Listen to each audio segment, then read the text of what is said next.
Since morning, we have had very interesting topics in the 3 panels which we had. And just concluded the IT-OT integration, which was very interesting again. So this panel is going to focus on building smart and connected factory and factory of the future. So what is a factory of the future? People talk about dark factory and those concepts. But let us look at the practical aspects of where India is in terms of even Industry 4.0 implementation. So it's a journey and it is an ongoing process. It is an evolution. So I have with me here 6 CXOs from different industries, and I would request them each to please introduce yourself in 30 seconds so that we know your background, and we'll start with Mr. Bhende and then we'll go around the... Thanks. So my name is Abhay Bhende. I am from the Mahle having the JV Dana Group in Chakal, and we are the business of making the air conditioning, the engine cooling products. And it's the European JV, so I love management of it. Let's take it forward. A couple of learning. Thank you. Good afternoon, everyone. My name is Abhay Kalia. I am the CEO for the KSPG Bearings India, a group company of Rheinmetall. Having 3 decades of experience, I am a core manufacturing operation leader, and all through my career learning as a GED, and till now the learning, implementation and sharing, that has been the thing. And I would like to thank Manish, especially you, because giving me an opportunity to be part of these discussions and getting exchange of ideas with some really good connects. And then the pre-session which was there, I was there, and it was very interesting, and I look forward to engaging session. Thank you so much. You have been a great support of this plan. This is Amdev from ZF Steering Gear India Limited. We are manufacturers of integral hydraulic power steering gears in India, and we are the pioneers to do so. We are really knocking the doors of Industry 4.0, and I am a good customer for the service providers available in this hall. Thank you. Thank you, sir. Yes. Yeah. Good afternoon, everyone. I'm Venkata Mandala. I'm currently heading the refrigerator business in IFB. I've been in this industry for a very long time. What I can see is that most of the people are from mostly auto background and auto industry. Throughout my career, I worked with LG and Godrej and all this kind of work. The entire career is on appliances kind of a segment. So it's a little different than what I'm hearing and all that kind of thing, but probably I'll try to contribute to what I'm doing. Right. Thank you. Thank you, sir. Sure. So, first of all, good afternoon, everyone. Very happy to be here amongst this August gathering. I am one of the speakers, but I count myself amongst you, and probably also will ask some questions to the group over here, my fellow speakers. Manish, thank you for inviting. My name is Sachin Mohod. I am heading design to delivery at TK Elevators currently. Been with industry for almost 25 years, or slightly more, you could say, and been with variety of products, variety of practices, mostly in the operations, but also in passive sales. I am a huge car fan and also a music lover. I am a very good singer. Been in Pune for the last 20 years, and I would be very happy to support with all the knowledge that I have here. Thank you. Thank you, Sachin. We'll surely have one musical evening with you. Mr. Nimkar. Yeah. Good afternoon to all of you. Thank you, Manish, for inviting me here. I represent an organization called Ratan Infrastructure Private Limited. Some of you may have heard about it, some of you may not be. I'm a global CEO working with this company, and we are into business of multi-level car parking, coming out into the transformer domain. Now we have farm equipments with us and bus duct businesses, and we are expanding. So that's my current profile here.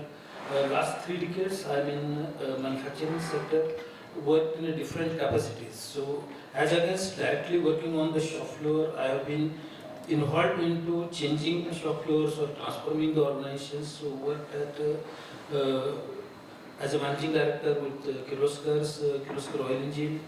I was with Bharat Forge as a CEO there for industrial division, and Philips Lighting and Philips Electronics as the marketing director.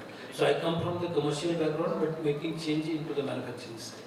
And I was also involved into implementing IoT almost 10 years back in a big way in India in some segment. I will talk about you when my turn comes about it, and of course the connected factories. Excellent. Thank you, Mr. Nimkar. And it's great to have this almost 200 plus years of experience in manufacturing, 200 plus human years of experience, which is huge. And this plant leadership summit, Pro MFG plant leadership summit, and you have been in the hall since morning. So when you talk about digital transformation, उसकी एक व्याख्या होती है, उसका एक equation होता है. I heard it from a leader. He says that digital transformation is DT on the left side of the equation, on the right side is OT plus IT plus CT. That is information technology, operation technology, control technology. Because see, we heard other leaders since morning, and here is that completion of that equation, right? So here are CXOs sitting here, and we are trying to look into the future of how to build connected factories. Now these are conceptual level connected factory, factory of the future, virtual factory. So we will now pick up their brains on what it really means on the ground level, and what are the elements of that which will actually help us build those factories of the future. So I'll start with Mr. Dange and Sachin first. What is that key element or key factor which is the first step to start building the factory of the future or connected factory, and why it matters for the success? So what is that first step? Mr. Dange. Yeah. I think before this step 1, there is step 0. And that okay. step 0 is implementation of basic things in the organization, in the manufacturing or on the shop floor. And that is the 5S, Kaizen, lean manufacturing. And if we have all these activities in place, and if the people on the shop floor or the people who manage the shop floor, if they have understood it very well, then making it digital is nothing but making the visual thing, making the things visual with the help of IoT equipment or with the help of IoT instruments, and making it known to all the people in the organization and helping them to take decisions. So this is what is we understand from this, and also looking for the service providers who can guide us and who can help the organization like we. Because as we know, there are around 7,000 medium scale industries in Maharashtra, and these industries are looking for some guiding hand or guiding principle or hand holding to implement Industry 4 in their organizations. So what we experience and in the initial stages, that you need to have a digital maturity audit. And if you have this digital maturity audit at your place, it will expose many shortfalls, many shortcomings in the organizations or in the working, and that will help you to plug them and finally reap the advantages to increase your OE or making your downtime less and many other things. That's an interesting one, digital maturity assessment. Sachin, your quick views on... Yeah, I think it depends on where are we in the journey. If we are a brownfield site, the application areas are different, and if you are a greenfield site, the application philosophy and approach could be completely different. When you are greenfield, naturally you have completely plain field available for implementation. So you can think from design to deliver every aspect, right? Some of the examples I think very well known is when you are doing the layout. Many of us are from plant. When we are doing layout, we know how much hassled we are when we are doing the layouts. With virtual reality, you can do the layouts and you know what are the interferences that we are talking about and what kind of gains in terms of productivity right away in terms of flows that we can get, right? So this is one example. When if you are in a green field, you have a very huge ability to select your approach from design to deliver. When you are in brownfield setup and then you are talking about implementation of digitalization or connected factory, first thing to understand is what are your top key areas. All of us remember that old ad, right, which was for Oneda, right, sir? Owner's pride, neighbors envy. So our philosophy of or the approach of adoption should not be governed by the jealousy, or rather by just somebody else is doing, therefore we should be doing. Our approach has to be tailored. When it has to be tailored, naturally what we need to look at is what is the data point that we have to understand what our pain areas are. And basis the pain areas, then you can actually go ahead and identify key areas that you would like to address. It is very important that the management is aligned and management has an appetite for implementation. So having management onboarded, ready to spend on the cost is equally essential. So if a mid-level manager is going and explaining the use case, I think it is very important to talk with data. We talked in the previous panel when we are talking to CFO, we are talking to COO, and when we are talking to CFO. The approaches have to be different. You need to speak their language while explaining the use case. When it comes to implementation, I think the checklist approach is very important. The baseline study will guide you. Where are you in the journey right now? And it will help you to do that gap analysis. Now in many areas, we cannot do gap analysis by ourselves. So therefore to have a partner who understands, who has done this before, to have them onboarded and do the gap analysis along with them, that makes a lot of sense. I cannot undermine the importance of benchmarking. I'll tell you from my own example, when I was working for Alpha Level, we had conglomerate of 4 to 5 organizations. So we had Atlas Copco, we had Sandvik, then we had Bharat Forge also with us, and we had Mahindra IT, who were our IT partner. So we 5 companies, we formed a cohort to study what really are the best practices existing in different industries. Bharat Forge at that time was leading in many practices, so we visited Bharat Forge factories to understand what they are doing. And from there the implementation started in terms of various aspects of Industry 4.0. So the benchmarking can be even outside your sector. Absolutely, and that makes a lot of sense in a lot many ways. As Mr. Dange was mentioning, there are a few basic principles, right? So basic principles apply to all industries, irrespective of what kind of industry you are in, right? And therefore, stealing or learning shamelessly is something that we can always do.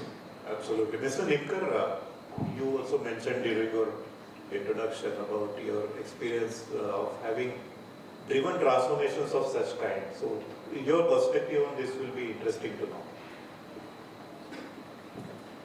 Yeah, so I agree with my panelist thought process on digital maturity of the organization, because it is different for different organizations. So, and then auditing point of view, and then not doing something just because someone else has done next door. So that should never be there. Having understood these points, when we started this journey, I was involved at the Home of Affairs in 2016-17 when the IoT journey started. And at Kirloskar, I'm citing the examples when we wanted to offer like generators to the market with IoT enabled.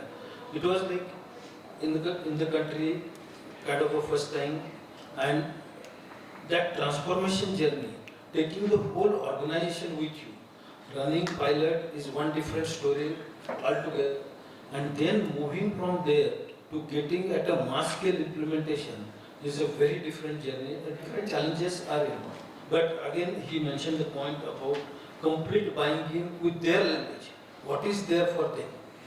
So when we started this journey to identify different stakeholders and different takeaways from them, because what is organizational objective versus what different departments can be little shades, different shades of that, and we need to explain them on that. That buying is important. That was for the front side of the thing. We implemented out on the customer side of the thing. When we went back side of the story, when getting the factory involved and connecting all the machines and things, there the shop floor buying in was very important. So these both the aspects are very important. Who are your target audience and what benefit they will be getting? What is in it for me? That every stakeholder should be clear, and that brings in the success of implementation. Very interesting. Actually, is Durgesh Parab here? Can you please, raise your hand? Durgesh and I, we cultural transformation, it comes from top to bottom. However, innovation and implementation must start from the bottom to top. So when you said shop floor workers getting their buy-in is very interesting. So thank you for that, and thanks Durgesh. I think it was good chat over lunch, which is now actually looking back to this point. And I will come to both the Abhays, Mr. Abhay Kalia first and then Mr. Abhay Bhende and then Venkata, with this question about ऐसे कौन से KPIs हैं ई performance indicators से कि जो कि demonstrate करते हैं कि ये फैक्ट्री स्मार्ट है, ये फैक्ट्री कनेक्टेड है. ऐसे कौन से KPIs आपके दिमाग में टॉप ऑफ द माइंड है which demonstrate that here is a successfully working smart and connected factory. Mr. Kalia first and then Mr. Bhende and then Venkata. So in my perspective, having an experience working with two major brownfield projects and two greenfield projects, and how I look at the things, I have got a chance to work with the company Federal Mughal, who has taken over the business from Scots, which was a old legacy company. And similarly, now when I work with KSPG as a part of Rheinmetall, it's a business which we have taken over from Kirloskar Bearings. So what is that, what I would like to have a feeling whether the efforts and endeavors which we are making in order to make our operations, our factories, so-called connected, as well as smart. My first starts with the operational excellence, because being a core manufacturing operation guy all through, and I must say that I have been part of this audience myself, trying to listen to what the leaders are talking about. And as I graduated from one stage to the other, from engineer to manager to this level, what was my expectation for my leaders? And that's what I would like to mirror to myself, that when I look at the people, that what is that I could make out of whether I am doing it right or not. It starts with always the operational excellence. And the operational excellence for me starts with the most important part, which comes from the equipment and the plant, which is the uptimes. That how much time I'm having my equipment, my plant available for me to produce. And that production numbers are directly related to that, which in turns helps me to work with my team with respect to my plant, the plan and the predictive maintenance. And in the previous panel discussions was talking about the MTTR and MTTPF. So that's the most important part of it. If my equipment is there, it's having good uptime and it is producing, then I'm making one good process and progress, and which is being defined by the overall equipment efficiency and the overall asset efficiency. Having said that, if it is producing, but whether it is producing right quality or not. So first time right is the second thing which I would like to see that, because if it is producing, but if it is not producing to the expectation, then definitely it is of no use. So obviously the matrix goes to the quality part of it, and obviously after that is the cost part of it, which is what we are spending. Having said that, there are also, I'm having two plants separate located. So within the plant and outside both the plants, there should be connectivity. So looking at the digitally, that how soon I am able to get the information, because I cannot go to my maintenance team and talk about them about the uptimes and maintenance thing if I'm not able to have a feel that how good my plants are working and how soon I'm able to get. I mean, we talk about the predictive maintenance, but we are mostly doing the reactive one. So by the speed by which I can have the information, the real-time information, that would be the second matrix which I will have. That how soon they are getting this information, how soon my plant management or even myself getting that information. So that would be the second one. And after that, obviously the financial matrices, that what if I'm able to do, if it is being profitable or not, and then I would like to monitor my customer, most importantly, because I am producing right, producing at a right quality, right cost, but is my customer happy with that or not? And last but not the least, my commitment to the society, which is obviously resilience and the sustainability in terms of the ESG, that what levels of energy consumption is happening, how much of the carbon, we are emitting. So which means that it's not only the commitment to our people, our business, our stakeholders, customers, but also to the society. So putting the burden together of these matrices would be my KPIs to evaluate whether my factories are the future-oriented, digital and smart enough, and giving me what I intend to serve to the customer, my all stakeholders, and most importantly, my society. Very well answered. I'll just summarize in my own way. First, you said is uptime, operational excellence uptime. You said about real-time monitoring and how predictive nature of data-driven decision making. The third point you said was about before the society one, sustainability one. You said about is Quality and financial performance. the business outcomes. And the last one is sustainability. Yeah, sustainability is important.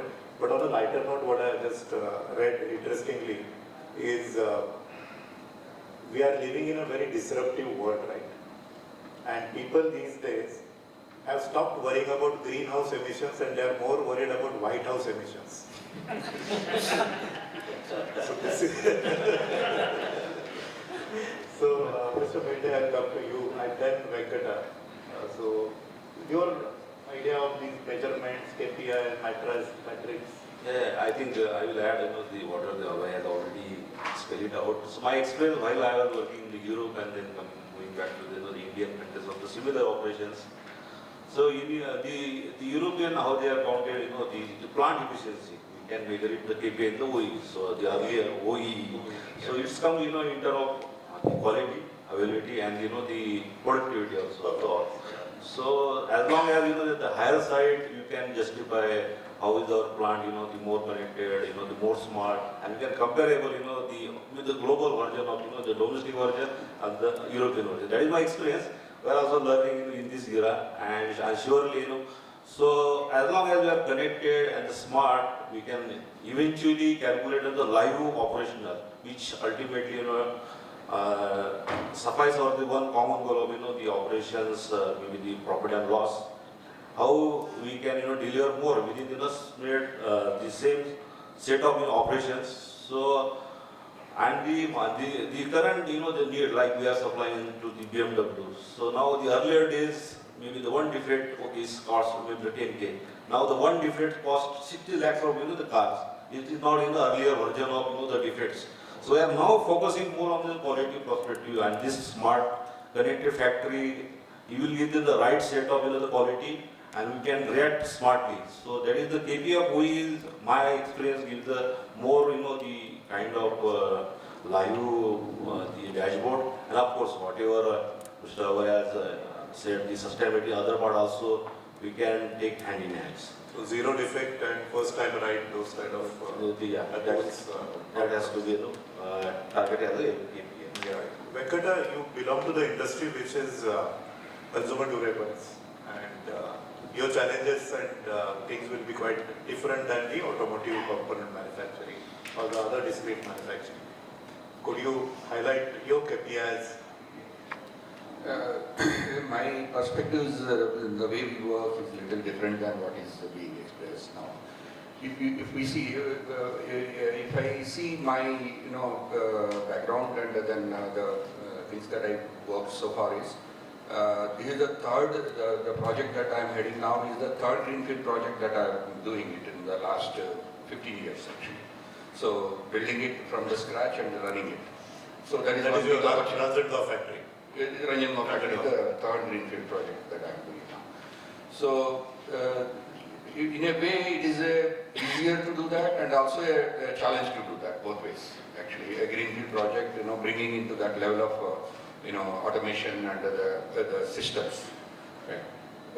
Any business exists for basically the top line revenue and bottom line revenue. That is the only thing that is that matters. And if we see the plant, we are all plant people, plant and operations. We are the cost centers mainly.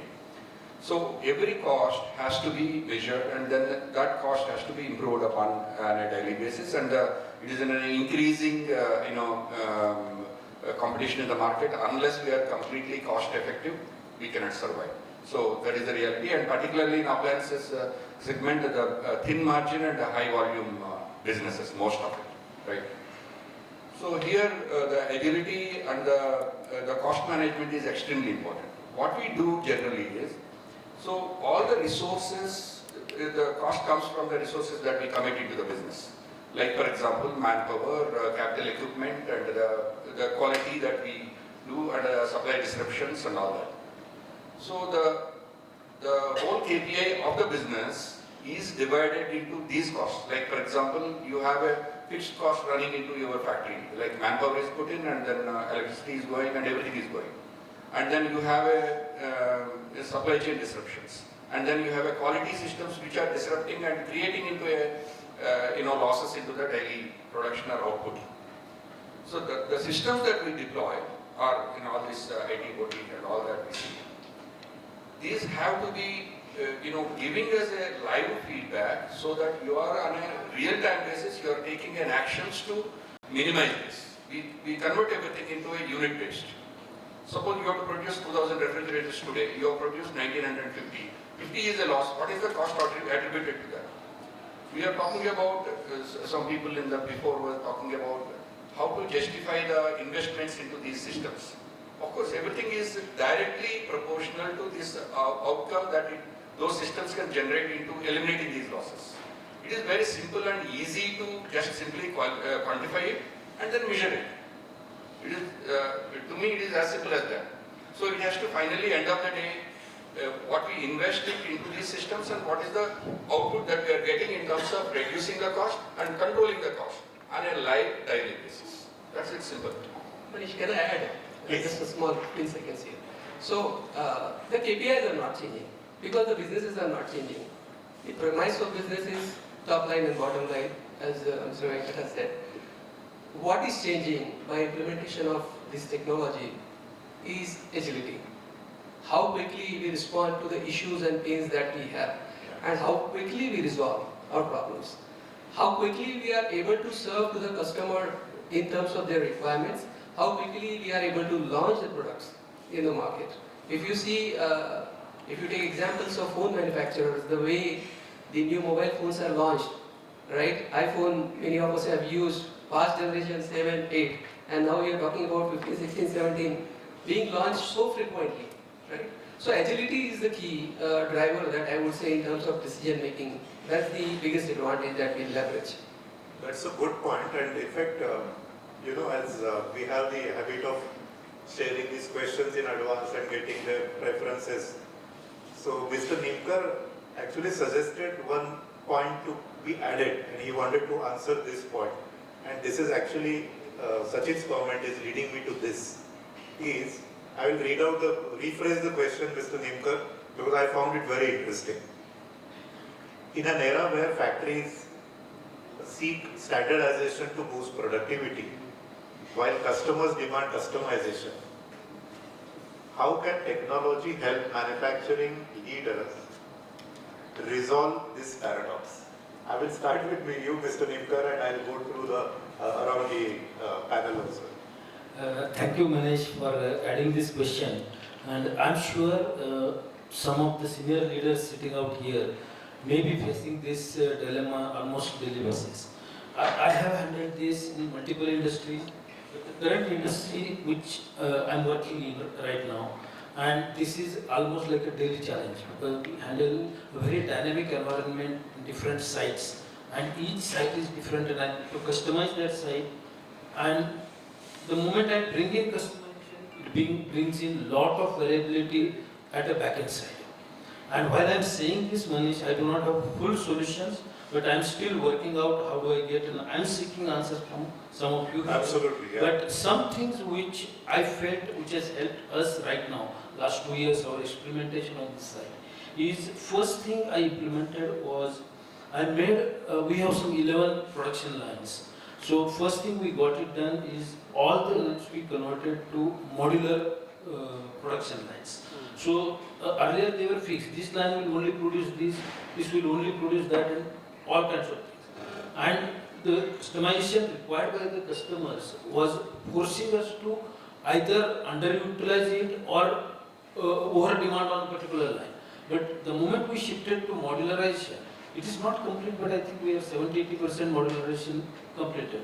Our flexibility, the point which he was bringing in, enormously gone. Then, to couple with that, we worked out on multi-skilling of the respective managers as well as the laborers working there. So that whatever line you have sufficient load with the correct customization, you can move the labor without losing the manpower or without waiting for some new manpower to come in. So that's the second flexibility we built. Now the third flexibility where I'm going to utilize technology is AI-driven dynamic scheduling. My schedulings are mostly static. At any given time, we are handling 150 projects live. So, and some 100 in pipeline. So, dynamic scheduling is only solution for me. I am sitting here on the AI side. How do I structure?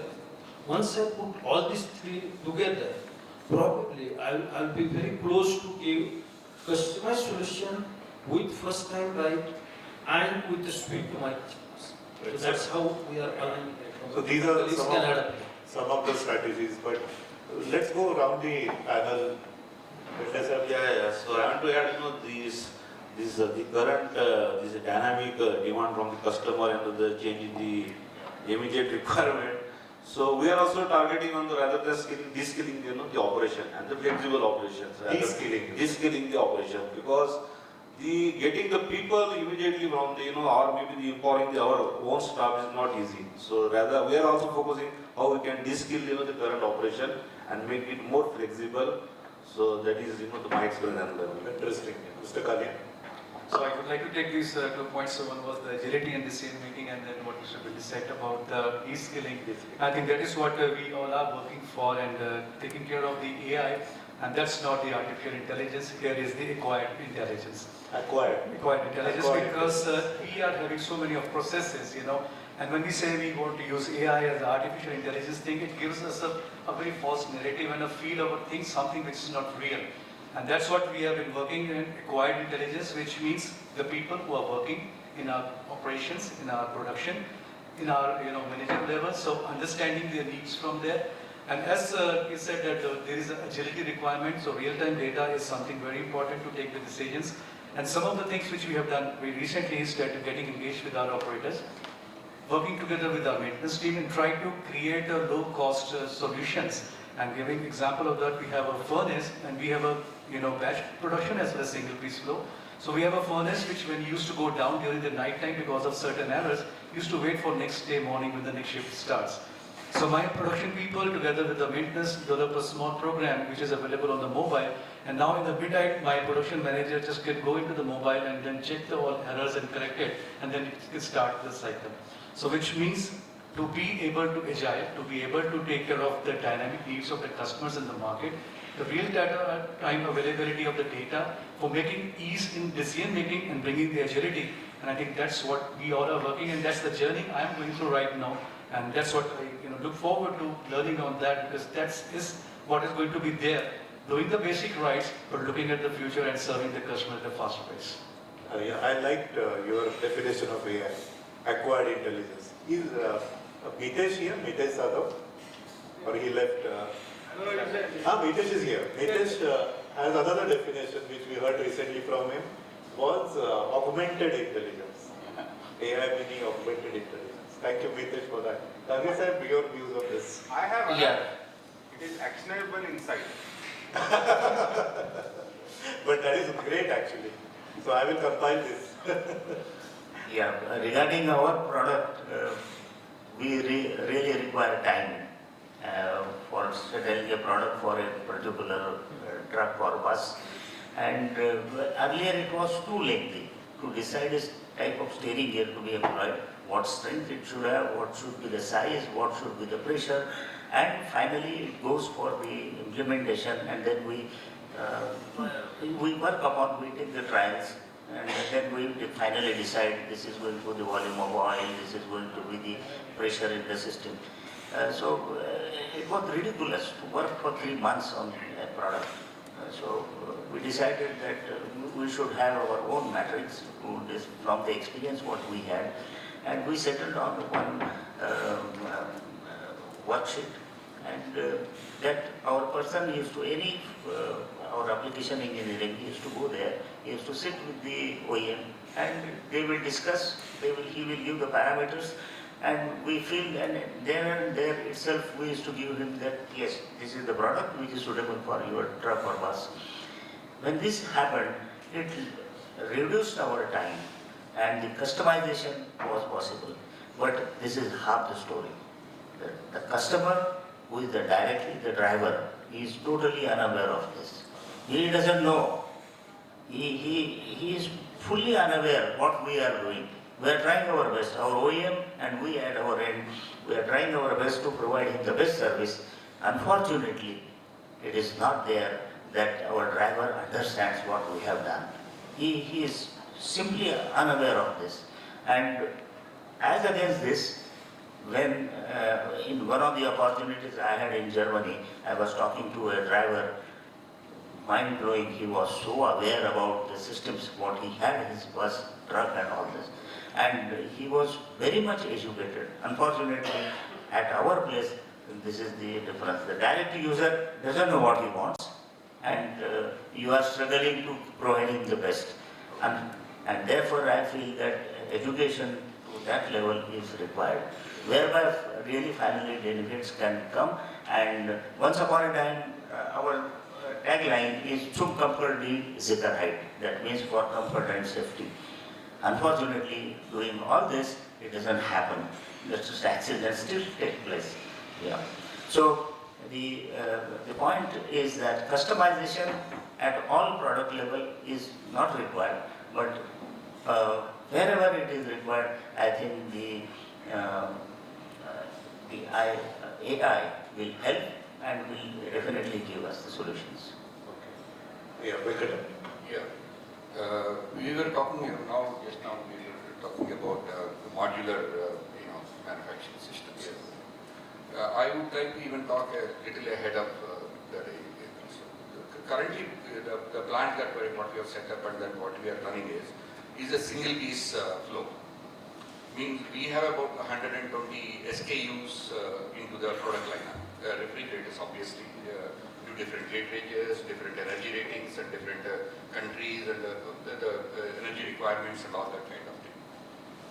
When you are doing that, at any given day, around 20 SKUs gets made, and at any given point of time, there may be 5 or 6 SKUs running simultaneously with one piece after the other. It is not a batch production; it is a one-piece production. When you have that kind of variation getting manufactured at a units per hour of about 200 to 220 units per hour kind of a speed, so you have to be extremely precise. So you cannot depend on any manpower, knowledge into what should go into a particular SKU.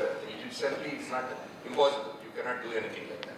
So that means the entire, starting from the ERP bill of material to the end, it has to be completely automated. Nothing can be left to anybody's judgment. Nothing.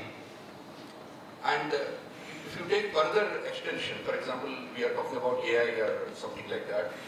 If you take that, for example, you have so many quality tests that are going on. You have a complete history of it, whether there is an interlocking of one particular parameter is meeting to getting validated by the next parameter and things like that. If you don't have interlinking, and that just automatically results into a quality reports and the data getting stored. For example, you make, let us say, 1 million refrigerators a year going into the field, and there is some pattern of defects that you see in the field. So unless you trace back that into the plant and what has happened to generate this defect, and then you don't analyze it, you cannot actually control it. Now it is a highly competitive market. So a refrigerator which is working completely well, nobody talks about it. One refrigerator out of 1,000 is there will be at least around 20-30 comments that come into that. We are in a connected and internet era.